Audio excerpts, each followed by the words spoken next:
So, kulang ng 3, 4 o 5 na semento lang. Pero wala eh. Wala silang magawa. Pati yung mga grava, wala. Kulang. Tapos ng alas 3. 3 PM na tapos na. Talagang kulang na lang yung iit ba ang ginawa namin sa grava. Pero wala pa rin. Wala nang semento. May pa naman, buhangin. Pero walang grava. Tas walang semento. Ayan.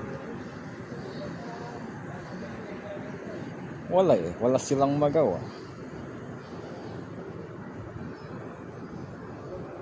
Ito lang.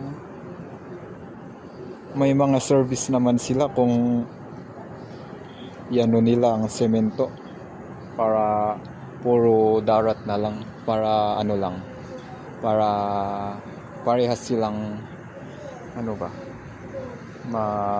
matuyo. Hindi yung matuyo ngayon tas bukas na naman yung iba, di ba? Pero ewan ko ba.